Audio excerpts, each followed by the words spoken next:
Episode 5. இவ்வளவு நேரம் கத்திக்கொண்டிருந்த நாய்கள் சட்டென்று அமைதியானதை பார்த்த ராஜ், ஏய், என்ன இவ்வளவு நேரம் கத்திட்டு இருந்தீங்க?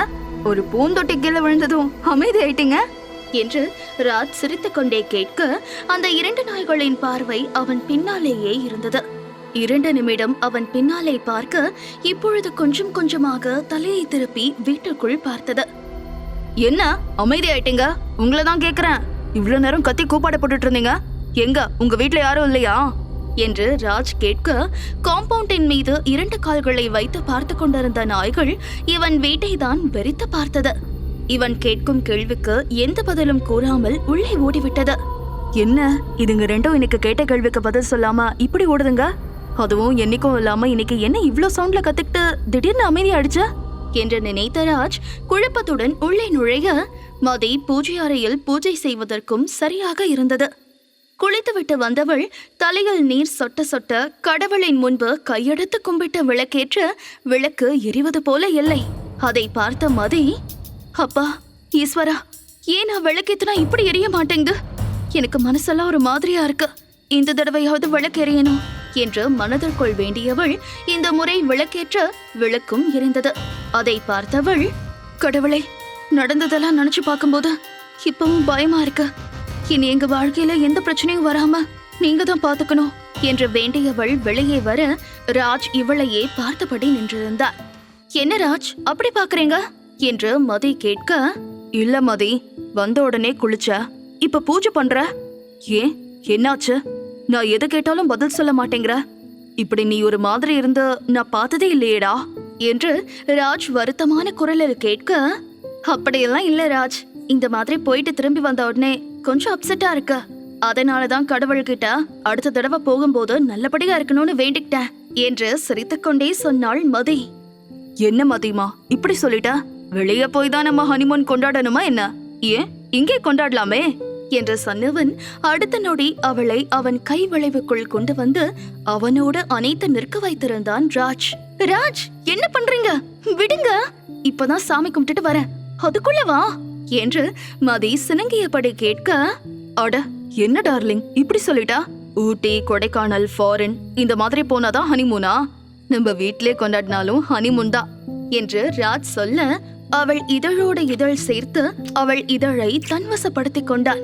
அதை மெல்ல சுவைக்க தொடங்க, ராஜ் மதியின் இதழோடு இதழ் பொருத்திய நேரம் ஒரு கரும்புகை ஆவேசமாய் அவர்களை நோக்கி வந்து அவர்களை சுத்தி வட்டமடிக்க, ஆனால் ராஜ் அவள் இதழில் இருக்கும் அமிர்தம் அவனுக்கு ஆரஞ்சு பழத்தை விட இன்னும் இனிப்பாக இருப்பது போல் உணர்ந்தவன் இன்னும் வேகம் எடுத்து ஆர்வத்தோடு அவன் சுவைக்க தொடங்க, அதை பார்த்த அந்த கருப்பு புகையோ இன்னும் வேகமாக காற்று போல உருமாறி கதவு ஜன்னல் எல்லாம் டமால் டமால் என்று அடித்துக் கொண்டது. மதி அதில் ஒரு நிமிடம் அதிர்ந்து அவனை விட்டு விலக, டார்லிங் கொஞ்சம் வெயிட் பண்ண, ஜன்னல் கதவெல்லாம் க்ளோஸ் பண்ணிட்டு வரேன், டிஸ்டர்பா இருக்கு என்று சொன்ன ராஜ் கதவு ஜன்னல் 2ஐயும் மூடிவிட்டு அவளிடம் வந்தவன் விட்ட இடத்திலிருந்து தொடங்கினான்.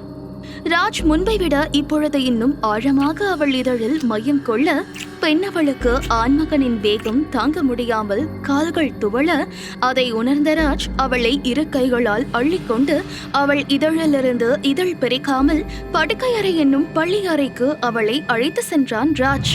இவர்கள் நெருக்கத்தை பார்த்த அந்த கருப்பு நிற புகையாய் உருவம் எடுத்த சிவந்த கண்களுடன் இருவரையும் ஆக்ரோஷமாய் பார்க்க, அதை எதுவும் அறியாமல் இருவரும் தங்களின் காதல் உலகில் இருந்தார்கள்.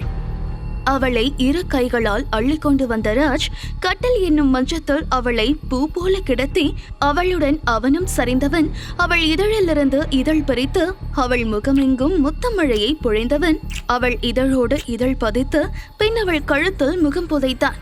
அவள் சுகந்தத்தை ஆழ சுவாசித்து இன்னும் காதலின் போதையை ஏற்றிக்கொண்டான்.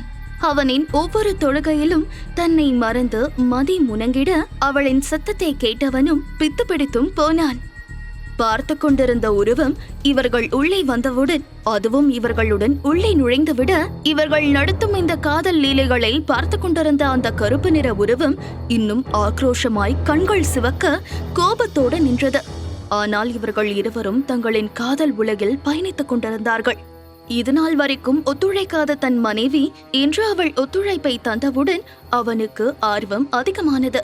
அந்த ஆர்வம் உணர்ச்சிகளை பெருக்கெடுக்க அவளுடன் இன்னும் ஒன்று நினைத்தான். அவளின் ஒன்றுதல் இன்னும் அவனுக்கு புத்துணர்ச்சியை அளிக்க இன்னும் அவளுக்குள் அவன் தேடத் துவங்க அந்த நொடி அவனுக்குள் அந்த கருப்பு புகை புகுந்தது.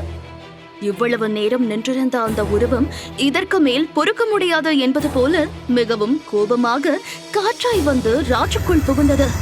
அது உள்ளே நுழைந்த நொடி இவ்வளவு நேரம் மென்மையாக அவளை கையாண்டு கொண்டிருந்த ராஜ் அவனின் மென்மையெல்லாம் எங்கோ பறந்து ஓடியது போல அவள் பெண்மையில் முகம் புதைத்திருந்தவன் இப்பொழுது அந்த இடத்தில் பற்களால் அழுந்த கடிக்க உணர்ச்சியில் இருந்தவளுக்கு சிறு வலி ஏற்பட அதில் கொஞ்சம் முகம் சுழிக்க அடுத்த நிமிடம் அவள் இடுப்பு வளைவில் வலி சுளீர் என்று ஏற்பட்டது. ராஜ், ரொம்ப வலிக்குது, ப்ளீஸ் விடுங்க என்று அவள் முதலில் மெதுவாக சொன்னாள்.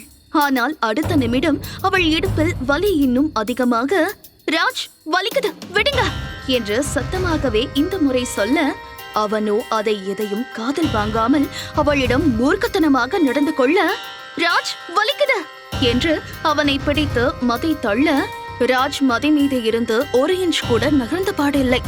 ராஜ், போதும் நிறுத்துங்க, இதுக்கு மேல என்னால முடியாது, பிளீஸ், என்னால வலி தாங்க முடியல என்று தனது முழு பலத்தையும் திரட்டியவள் அவனை முழு மூச்சாக தள்ளினாள் மதி. அவள் தள்ளியதில் அவளிடமிருந்து பிரிந்தவன் அனல் பறக்க அவளை கோபமாக முறைத்தான் ராஜ்.